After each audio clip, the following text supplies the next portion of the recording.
오늘의 전국 현안 짚어보겠습니다. 김영준 배재대 석좌교수, 배종찬 인사이트K 연구소장 나와 계십니다. 어서 오십시오. 안녕하세요. 네, 안녕하십니까. 안녕하십니까. 네, 중앙선관위 고위 간부들의 자녀 특혜 채용 의혹 일단 자체 조사를 했고요, 하고 있고요. 또 국민권익위도 조사에 나서기로 했습니다. 지금 들으신 것처럼 여당은 수사를 촉구하고 있고, 그리고 야당은 이거 국민권익위가 조사하고 있고 또 자체 조사를 하고 있으니까 개입하지 마라라는 입장입니다. 자, 어떻게 보고 계십니까? 저는 진상을 밝힐 수 있는 모든 수단이 총동원돼야 된다고 봅니다. 예. 그럴 수밖에 없는 것은 일단 이건 여야를 가릴 사안이 아니고 여야가 정치적으로 접근한다면 큰 코 다칠 일이고 예. 중앙선관위가 선거 관리를 하는 곳이고 더군다나 중앙선거관리위원장은 그래서 대법관 아니겠습니까? 네. 그런데 이 조직 내에서 특혜 채용을 했다? 그렇다면 앞으로 선거관리에 대한 신뢰감은 어떻게 되는 겁니까? 예. 저는 이것은 정치적으로 접근할 일이 아니라 예. 공직기강의 완전한 붕괴 상태거든요. 네. 이것은 다른 걸 떠나서 꼬꼬무입니다. 꼬리를 무는 의혹이에요. 이거는 다른 걸 떠나서 저는 여기에 뭐 검찰이 어떻다, 경찰이 어떻다, 또는 국민권익위원회가 어떻다가 아니라 예. 제대로 밝힐 수 있는 모든 조사는 진상을 규명하고 질 수 있는 모든 책임을 중앙선관위는 다 져야 됩니다. 네. 이와 관련해서는 지금 박찬진 사무총장 자녀도 의혹이 있어서 사무총장이면 장관급 아닙니까? 네. 사무총장도 지금 일단은 사퇴 의사를 밝힌 상황이고요. 지금 면직 처리 방안을 검토하고 있나 봐요. 교수님 어떻게 보고 계세요? 일단은 대한민국 헌법을 보면요. 예. 선거관리라는 그 규정이 있어요. 7장에 나오는데요. 예. 3개조로 되어 있는데 거기에 핵심 사항은 법률 위배되지 않는 이상 선거관리위원회가 자체적으로 규칙을 만들 수 있다고 돼 있어요. 예. 이걸 악용한 거예요. 그러니까 다시 얘기해서 감사원의 감사도 우리는 독립적인 헌법기관이기 때문에 너희들 감사하지 못한다. 예. 그런 것들을 충분히 활용을 해가지고 자녀 특혜가 있기 때문에 큰 틀 속에서 보면 밝혀져야 되겠지만 만약에 사실이라면 정말 죄질이 안 좋은 거예요. 네. 공직자가 자신들의 자녀. 이 두 가지 면에서 조금 제가 그 말씀을 좀 드리고 싶은 거는 그동안 자녀 특혜 의혹 문제는 2019년도 조국 전 장관 이후에 자녀 특혜 의혹은 국민들이 아주 공분을 샀는데도 불구하고 이렇게 반복됐다는 얘기는 자녀 특혜 의혹에 대한 응징의 수위가 너무 낮다라는 거죠. 그러니까 얼마든지 뭐 4년이 지났는데도 아직까지 심판이 끝나지 않았거든요. 예. 이런 부분들이나 더 나가서 이건 좀 지적을 하고 싶은데 네. 아니 중앙선관위의 사무총장을 꼭 중앙선관위원 출신들로 해야 되나요? 더 나가서요. 난 지금 제일 굉장히 의문인데 제가 선거학회 회장을 했는데 네. 중앙선거관리위원회에다 얘기한 것 중에서 하나가 뭐냐면 왜 대법원관이 중앙선거관리위원장을 해야 되죠? 똑같은 헌법기관인데 예. 대통령 3인, 국회에서 3인, 대법원장 3인을 하는데 그중에서 한 명을 호선으로 하게끔 돼 있는데 예. 그걸 꼭 대법관이 해야 될 이유가 뭐가 있습니까? 독립적인 헌법기관의 그 장을 대법관에서 한다? 독립성이 유지될 수 있을까? 그런 걸 지적을 해야죠. 네. 그래서 자녀 특혜 문제를 가지고 이거를 정부가 여당이 그 부분에 대해서 너무 과하게 하지 말고 저는 중앙선거관리위원장을 포함해서 중앙선관위 사무총장도 전문성 있고 정말 중립적인 분으로 대치하지 않으면 이 조직에 있어서의 이기주의라든지 조직의 나름대로의 그런 그 부패는 참 처단하기 어려울 수도 있다는 말씀을 좀 드립니다. 예. 이게 중앙선관위는 독립적인 기관이기 때문에 그래서 더 여당이든 야당이든 개입해서는 안 된다라는 입장도 있어요. 예, 그렇습니다. 이거를 뭐 여당에서는 마치 문재인 정권에서 비롯된 일인 마냥 접근할 일은 아닐 것 같고요. 예. 뭐 자녀 특혜라는 것은 어떤 정권 차원이 아니지 않겠습니까? 아빠 찬스, 엄마 찬스 그건 절대로 있어서는 안 되는 일이고 네. 특히 더군다나 중앙선관위에서는 더더군다나 그런 일이 있어서는 안 되는 것이고 예. 또 하나 중요한 것은 이 처리 부분입니다. 이 면직을 해서는 안 될 일이죠. 이거는 엄단의 조치를 취해야 됩니다. 그래서 과연 그것이 정확하게 밝혀져야 될 것은 만점을 줬다는 것이거든요. 예. 만점을 줬다는 것입니다. 그러면 이 취업을 시도한 희망자의 부모가 누구인지를 예. 알았고 공개가 됐다는 것입니다. 이것은 절대로 있을 수가 없는 것입니다. 바로 조금 전에 김영준 교수께서 이야기했던 대로 절대적으로 공정해야 되는 것이 입시와 취업입니다. 네. 그것도 공기관이에요. 그런데 이런 일이 있었다는 것은 지금 노태학 선관위원장은 무한 책임을 져야 돼요. 예. 이걸 가지고서 이리 해피 저리 해피해서는 절대로 안 됩니다. 더군다나 대법관의 신분이기 때문에 절대 이것은 연금까지 고스란히 지급이 되는 면직이 형태가 돼서는 안 되고 철저하게 밝혀서 형사처벌까지도 가야죠. 가야죠. 예. 그런 부분들을 이 중앙선관위장이 관리를 못하면 왜냐하면 이런 것입니다. 우리가 이른바 하인리 법칙이라고 해서 삐그덕거리는 징조 현상이 있으면 나중에는 큰 그 화를 불러오게 되거든요. 우리 김영준 교수님도 아실 텐데 중앙선관위의 이런 삐그덕대는 문제가 어제 오늘의 일이 아니었습니다. 중앙선관위 정말 중요한 기관입니다. 이것은 흔들 생각은 추호도 없습니다. 예. 하지만 중요한 것은 추상 같은 우리가 이 진상 규명을 통해서 엄단을 처할 때만이 중앙선관위도 잘못하면 이런 처벌을 받는구나, 이런 이 모델이 되는 그런 형태가 이루어져야 되는 것이죠.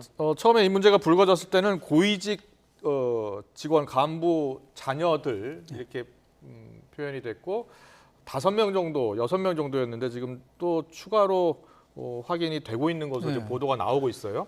그런데 이제 선관위는요, 이제 일단은 내일 혁신 방안을 밝히기로 했거든요. 자, 선관위의 대응에 대해서는 어떻게 보세요? 여하튼 간에 어떤 내용이 나올지는 내일 혁신 방안 발표한다. 발표를 한다고 하니까 좀 예. 지켜봐야 되겠지만은 본질에 대해서 좀 접근을 좀 해둘 필요가 있는데요. 대법관의 업무를 하면서 중앙선거관리위원장을 겸직할 수 있나요? 그러니까 이건 누가 하죠? 그러면 총괄을? 중앙선거관리위원회 상임위원이 모든 것을 주도할 수밖에 없는 구조를 갖고 있었던 겁니다. 예. 그런데 문재인 정부 때 중앙선관위의 상임위원을 문재인 대통령 캠프에서 일했다고 의심을 받고 있는 분을 중앙상임위원으로 갖다 놓으면서 중앙선관위가 망가지기 시작했다는 지적이 굉장히 많았어요. 도덕적 해이가 온 거죠. 그러니까 이 부분에 대한 부분들도 집중 단순하게 자녀 특혜 의혹 문제가 아니라 중앙선관위가 정말 제가 선거학회 회장 하면서 당시 중앙선관위랑 할 때는 정말 중립적으로 일 많이 했었어요. 그런데 어느 순간 중앙선거관리위원회가 굉장히 정치적인 독립성이 훼손되는, 지난 총선 때 보십시오. 아니 선거 슬로건을 누르는데 이거는 된다 이거는 안 된다고 하면서 좀 편파성이 있다는 지적도 많이 나왔었고 말이죠. 대표적인 게 그 소쿠리 투표 같은 경우가 있을 수 있나요? 얼마나 도덕적으로 해이된 조직이면 그런 일까지 벌어졌는가에 대한, 제가 볼 때는 이게 이 사건 터지고 나서 하루 이틀 만에 혁신 방안 안 나옵니다. 좀 더 총체적이고 심층적인 그런 혁신 방안을 만들어야 되지 않을까라는 생각이 대법관이 중앙선거관리위원장을 겸직한다는 것은 뭐 여야 어느 때나 같이 적용됐었던 내용이었잖아요. 그렇습니다. 그래서 저는 교수님 말씀대로 중앙선관위 구조적인 문제는 다시 따져볼 일이고요. 더 중요한 것은 지금 우리 한 번 더 보여주시면 좋을 것이, 우리 YTN이 너무 정리를 잘했는데 다 고위직 자녀예요. 그러니까 이 중앙선관위라는 게 중앙선거관리위원회도 있고 여러 또 관련 기관들이 있습니다. 중앙선거여론조사 심의위원회, 우리 여론조사 소개할 때 하는 그 기관도 있고 인터넷 보도 심의 이런 등등도 있습니다. 선거 관련해서. 그런데 지금 내용을 쭉 보시면 2018년부터 전부 다 고위직이에요. 평생을 정말 9급, 7급 이런 분들은 과연 어떻게 됐을까? 그분들은 이런 자녀 특혜 채용 논란과 무관할 수도 있는 겁니다. 그런데 이 기관의 가장 큰 이미지와 신뢰성을 책임져야 될 사람들이 지금 혁신위를 이야기하는 건 뭐냐면 땜질 처방입니다. 그래서 저는 혁신할 내용들은 혁신할 내용이더라도 이 책임을 묻는 과정은 혁신 이 발표로 얼렁뚱땅 넘어가서는 안 돼요. 정말 무슨 문제가 있었는지 형사적으로 공무원으로서의 자녀 취업과 관련된 이해 충돌은 없었는지 이런 부분들을 철저히 따져서 저는 책임과 처벌까지 이어져야 된다고 봅니다. 네, 자녀 특혜 채용은 지금까지 이제 의혹 수준입니다. 사실은 또 본인들은 또 부인하고 있고 개입하지 않았다라는 입장이니까요. 일단 조사가 지금 이루어지고 있는 상황이라는 점을 말씀드리고요. 지금 이 시각 국회에서는요, 간호법 재의결이 진행 중입니다. 국회 잠깐 화면 보여주실래요? 자, 임시국회 5월 임시국회 마지막 날입니다. 국회 본회의 지금 표결이 있을 예정인데 간호법 윤석열 대통령이 거부권을 행사했고 다시 국회로 돌아온 겁니다. 그런데 뭐 간호법이 다시 돌아오면 3분의 2 참석한 재석의원 3분의 2 국회의원이 찬성을 해야지 되는데 뭐 국민의힘이 반대 입장이고요. 의석수가 115석이기 때문에 또 재의결될 가능성이 낮고 또 폐기되는 그런 상황을 맞을 것 같아요. 자, 지금 여야 정국 보면 야당 주도로 법안을 통과시키고 또 여당이 반대하고 대통령이 거부권을 행사하는 지금 상황을 어떻게 보고 계세요? 저도 국회를 4년간 연구를 네. 해봤는데요. 이번 국회처럼 역대 최악인 건 처음 봐요. 지금 임기 초잖아요. 그래서 예. 아니 뭐 나름대로 내년 이제 국회 네. 이제 바뀌니까 음. 그런데 두 가지 면에서 좀 문제가 있다고 좀 보는데요. 입법권을 갖고 민생과 그리고 국민을 위한 법안을 만드는 것에 대해서는 국회의 고유 권한이죠. 예, 예. 그런데 문제는 뭐냐면 이익단체 간에 엄청난 갈등의 소지가 있는 거는 그럼 국회가 풀어줘야 되는 거죠. 예. 그러니까 이번에 간호법 같은 경우에 두 가지 면에서 조금 국회가 어떤 면에서 보면은 스스로가 존립 이유를 없애는 거다. 지금 간호법에 손을 들면은 지금 13개 단체에서 이걸 반대를 하고 있지 않습니까? 네, 네. 근데 이걸 자꾸만 대통령이 공약한 거니까 무조건 지켜야 된다는 것만 갖고 밀어붙이기에는 네. 다른 직능 단체들도 같이 함께 연계돼 있다는 부분 속에서 예. 이런 부분 속에서 이건 당연히 그는 뭐 갈등의 여지가 있을 수밖에 없는 것이고요. 이번 아시다시피 재의결할 경우는 무기명 투표를 하게 돼 있습니다. 예. 그런데 지금 뭐 국민의힘이 114석을 갖고 있었기 때문에 네, 그래서 네. 예. 되도록이면 이 부분에 대해서 서로 조정을 해야 되는 것이 원칙임에도 불구하고 거부권 행사할 거 뻔히 알면서 계속해서 양곡관리법, 지금 간호법, 더 나가서 방송법 이런 식으로 하다 보면은 의도를 의심받을 수밖에 없는 거죠. 예. 이거는 법안을 통과시키려는 것이 아니라 결국은 특정한 목적, 예를 들어서 총선에서의 표를 얻는 거라든지 자신의 지지층을 강화시키는 거라든지 이런 쪽으로 뺏기 해결될 수밖에 없기 때문에 이건 지혜가 필요한 게 아니라 저는 이런 부분 속에서 봤을 때 이런 국회를 과연 국민들이 아주 좀 독설적으로 얘기하면 가장 신뢰하지 못하는 기관에서 네. 가장 국민들이 싫어하는 행동을 하고 있다. 그렇게밖에 자, 이런 정국이 않습니다. 언제까지 네. 계속될까요? 이게? 저는 계속될 수밖에 없는 것이 결과적으로는 1차 분기점이 내년 총선이 될 수밖에 없고요. 왜냐하면 예. 진영 간 대결 구도 또 윤석열 대통령과 이재명 대표의 대립각은 계속될 수밖에 없다라고 우리 네. 코너를 통해서 우리 더 뉴스 시간을 통해서 분석을 해드린 바가 있는데 저는 김영준 교수님과 같은 사안을 조금 다른 차원에서 보면 저는 네. 윤석열 대통령이 거부권은 뭐 행사할 수도 있을지 모르겠지만 예. 더 중요한 것은 국민의힘의 또 대통령이 이 국가 최고 지도자로서 저는 준엄한 또 책임을 또 물어야 된다고 봅니다. 국민의힘이 더 대안을 내놔라. 왜냐하면 더불어민주당은 다수당이니까 또 이 집권하고 있지 못한 야당이기 때문에 네. 야당으로서의 특성이 나오는 것이거든요. 그렇다면 중요한 것이 간호법과 관련된 부분도 물론 중재안을 내긴 했습니다. 네. 하지만 더 빠른 시기에 더 충실한 내용으로 이것이 이 간호사의 업무 범위와 관련된 내용이라면 물론 간호사의 요구만 다 반영될 수는 없을 겁니다. 직역한 갈등이거든요. 예. 그렇다면 이 부분을 간호사의 업무 범위 중에서 이른바 이 돌봄이라고 하는 부분, 요양이라고 하는 부분을 지역에 따라서는 어느 정도의 역할까지 부여될 것인가 이 부분은 중재를 하고 조정을 하면 됩니다. 예. 그런데 같은 조정과 중재인데 우리 YTN이 아마 우리 시간일 겁니다. 아마 오전 시간이었던지요. 이 보건복지부 차관이 나와서 설명을 하는데 일리가 있어요. 예. 그러면 가장 잘 알고 있는 전문 관료들이 1안, 2안, 3안 하면 이 중에서 가장 간호사와 의사의 대립이 그래도 좀 덜한 부분 예. 그것으로 수렴에 들어가는 그 조정 역할을 했는데 저는 여기서 물론 더불어민주당도 책임이 필요합니다. 하지만 더 중요한 것은 대통령이 거부권까지 행사하는 상황이라면 국민의힘이 더 적극적으로 예. 더 충실한 내용으로 네. 다가갈 필요가 있는 것이죠. 알겠습니다. 지금 뭐 국회 표결이 아직 진행이 안 되고 있는 것 같은데요. 결과가 나오면 바로 전해드리겠습니다. 오늘 5월 임시국회 마지막 날이고요. 오늘 국회 정치 사안 중에 하나는 윤리특별위원회가 김남국 의원의 징계 절차에 착수했다는 부분이에요. 이 부분을 좀 두 분께 여쭤보고 싶은데 민주당 같은 경우에는 지금 비명계 의원들 이재명 대표에게 강성 지지층 이른바 개딸들과의 결별을 계속 촉구하는 분위기인데 민주당의 박용진 의원이 이런 이야기를 했습니다. 듣고서 이야기 더 나누겠습니다. BTS 팬덤은 정말 착한 일 많이 하더라고요. 예. 남 공격하기보다는 좋은 얘기를 많이 하려고 그러고 선행을 베풀려고 그러고 아미처럼만 해주신다 그러면 왜 이장직을 사퇴하라고 그러겠어요? 물 가둬 놓고 우리 편끼리만 남게 하고 다 쪼리면 염전식 정치하는 거잖아요. 염전은 그나마 소금이라도 남죠. 정치에서는 패배밖에 안 남아요. 네, 여기서 BTS 팬클럽이죠. 아미가 예, 등장을 예. 했습니다. 이게 또 상당히 논란이 됩니다. 네. 왜 정치 사안에 아미를 끌어들이느냐. 예. 이것은 이 BTS라고 하는 대한민국의 간판 글로벌 스타죠. 예. 그것에 대한 전 세계적인 이 팬덤입니다. 저도 사실 아미 가입은 안 했지만 사실상 아미나 다름없는데 예.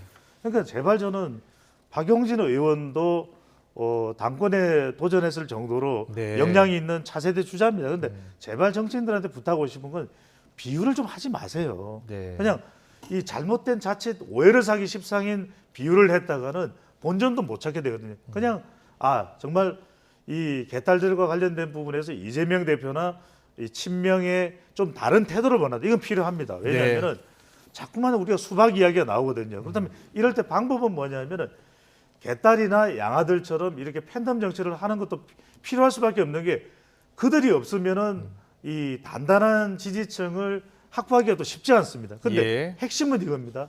거기에만 길을 기울이냐? 그러면 결국 외연 확장성은 사라집니다. 네. 그리고 지금 호남 40대 화이트 칼라라고 하는 핵심 지지층도 흔들리는 마당에 김남국 의원의 이 코인 사태로 더군다나 중도층, 수도권, 청년층까지 흔들리거든요. 예. 이럴 때 좋은 방법이 뭐냐면은 개딸 양아들은 잠깐 이념적으로 의식적으로 강성 지지층은 정책적으로 중도로 가는 겁니다. 네. 정책적으로 중도로 가고 정책적으로 더 포괄할 수 있는 청년, 수도권, 여야를 넘나드는 그런 정책을 파격적으로 꺼내놓으면 개딸 양아들도 어느 정도까지는 극복이 되는데 네. 이 부분이 잘 안 되는 것이 가장 큰 걸림돌이라고 할 수가 예, 있습니다. 뭐 잠깐 배 소장님이 얘기해 주셨는데 그 현근택 민주연구원 부원장이 BTS가 아미에게 아미 그만두라고 하는 격이다. 어떻게 개딸과 결별하라고만 하느냐 이런 이야기 하면서 나온 이야기입니다.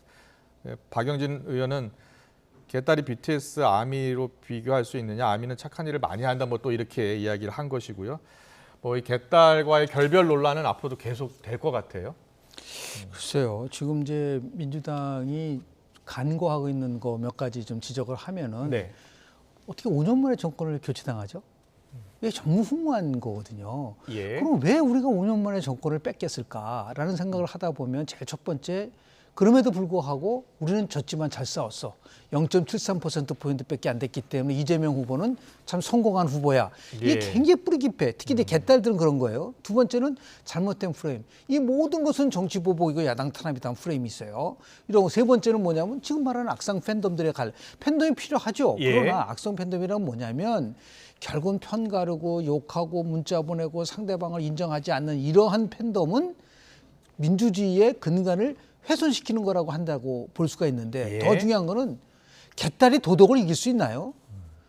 대한민국이 요구하는 것이 아니라 기본적인 가장 근본적인 것에 대한 도덕성 권위를 개딸이 자신의 편이기 때문에 무조건 옹호해 줄 수 있다는 거는 그거는 받아들일 수 없는 거죠. 그런 의미에서 지금 얘기하는 뭐 아미 얘기도 하고 BTS 예. 그게 본질이 아니에요. 그러니까 가장 중요한 건 포스트 트루스 시대에 탈진실 시대에 자신은 옳고 상대방은 틀리다고 하는 이런 진영의 논리에 의해서 움직이게 되면 반드시 거기에 의해서 자업자득이 있을 수밖에 없는 부분들 있을 수 있다고 보는 거예요. 이걸 그럼 막을 수 있는 사람은 뭐냐?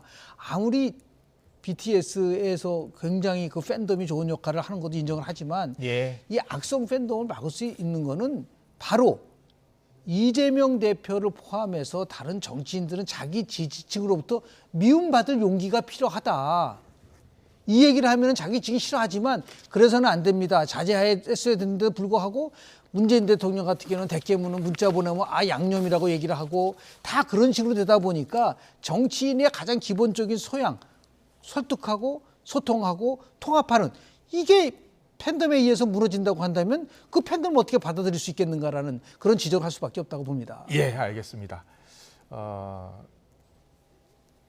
개딸 논쟁은 앞으로도 계속될 것 같아요. 예, 계속될 민주당 수밖에 내에서는요. 없죠. 네. 예, 어떻게 전개가 될지 좀 지켜보고요. 김남국 의원 징계 안건 오늘 윤리특별위원회가 안건을 상정을 했는데 변재일 위원장은 이제 민주당 출신이잖아요. 네.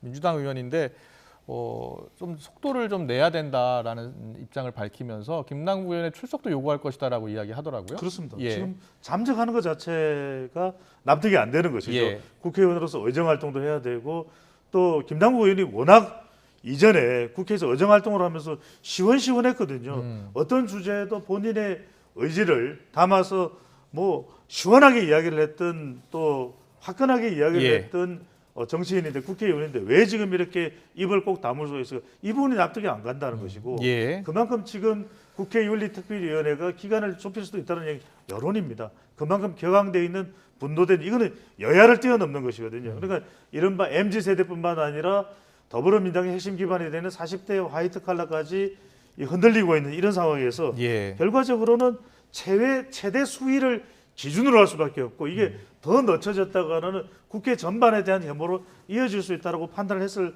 수밖에 없는 것이 국회윤리특별위원회가 그만큼 저는 기간을 앞당기고 수위도 예. 이 처벌의 수위도 최대 수준으로 열어놓고 갈 수밖에 없을 것으로 보입니다. 네. 그런데 민주당의 위철한 윤리심판원장 있잖아요. 이와 관련해서 징계 수위 이야기를 했는데 무거운 징계 수위가 결정돼야 한다고 본다 이런 입장을 밝혔어요. 뭐 제명을 해야 되는 게 아니었느냐라고 얘기하는 부분들이 있었어요. 그러나 지금 이제 국회 쪽으로 들어오면은 지금 이 부분에 대해서는 저는 민주당이 이해하기 어려워요. 왜냐하면 지금 국민들의 분노가 심하면 여야 공동 징계안만 발의됐으면 속도를 굉장히 빨리 낼 수 있어요. 예, 왜냐하면 예. 규정에 의해서 20일간 숙려 기간이 필요한 거를 건너뛸 수 있는 부분들도 있고요. 예. 93년도에 제정된 거죠. 국회의원 윤리 실천 규범이 있는데 네. 지금 모두에 걸러 있어요. 2조는 뭐냐면 품위 유지, 예. 제3조는 청렴의무, 제4조는 직무 관련 금품 취득 금지예요. 네. 그리고 제14조는 뭐냐? 회의 출석입니다. 출석 안 해요. 잠적하고 있잖아요. 국회의원이. 예, 예. 이런 모든 것들이 지금 국회의원 실천 규범에 정면으로 도전하고 있고 그걸 위배한 거라면 빨리 신속하게 해서 결론을 내려야죠. 예를 들어 사과로 끝날지 아니면 직무정지를 할지 아니면 징계를 해야 될지 이런 부분 속에서 자꾸만 이걸 가지고 또다시 시간을 끌고 나중에 어떤 면에서 보면은 지금 이번 21대 국회 들어와서 국회윤리특위에 몇 건이 제시돼 39건입니다. 예, 예. 단 한 건도 취급되지 않았지 않습니까? 그런 면에서 봤을 때 이거는 오히려 더불어민주당이 여기서 머뭇거려서는 안 된다. 그런데요, 민주당 입장에서는 김남국 의원 입장에서만 보면 지금 상임위 때 코인 거래한 거 말고 뭐 수사를 통해서 뭐 밝혀진 거는 없잖아요. 여러 가지 의혹만 나오고 있는 상황이고 지금 단계에서 더 강력한 수위의 징계를 결정할 수 있을까요? 아니요, 팩트를 가지고 말씀을 드릴게요. 자, 그러면은 우리가 K뱅크나 농협을 통해 가지고 계좌를 만들고 거기서 코인 거래하는 건 합법적인 거예요. 예, 누구나 예. 할 수 있어요. 예. 그럼 그분이 그런 방식을 통해서 코인 거래했나요? 그 돈을 조성하는 거에 대해서 왜 침묵하고 있죠? 네. 두 번째는 더 나가서 국회 상임위원회에서 실제적으로 활동을 하는 과정 속에서 거래를 했다라는 거는 예. 그건 품위지만 아니라 큰 문제죠. 알겠습니다.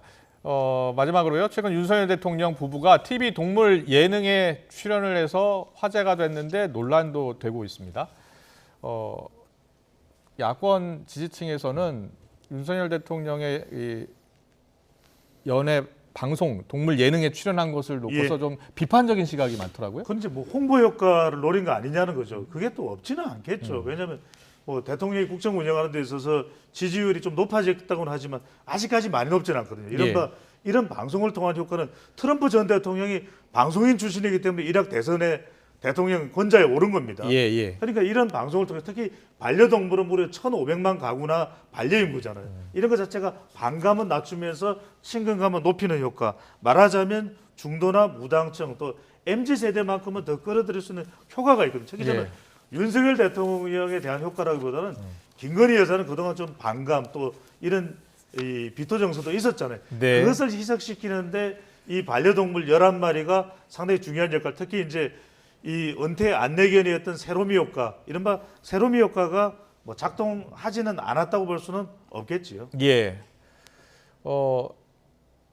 김영준 교수님은 어떻게 보세요? 저 기자회견이라든지 좀 더 다른 소통 방식으로 접근하는 건 어떻겠느냐라는 시각도 있어요. 제가 볼 예. 때 이제 뭐 예능에도 나왔고 그리고 또 소통하는 프로그램도 분명히 할 거라고 저는 봐요. 예. 양쪽을 다 해야죠. 그리고 저렇게 소프트한 것들은 많으면 많을수록 예. 좋고 그래서 국민들과의 소통을 좀 더 자주 했으면 좋겠다는 말씀을 좀 드립니다. 알겠습니다. 오늘 정치권 이슈는 여기까지 듣겠습니다. 지금까지 배종찬 인사이트 K 연구소장 김영준 배재대 석좌 교수와 함께했습니다. 잘 들었습니다. 네, 고맙습니다. 고맙습니다. 감사합니다. 감사합니다.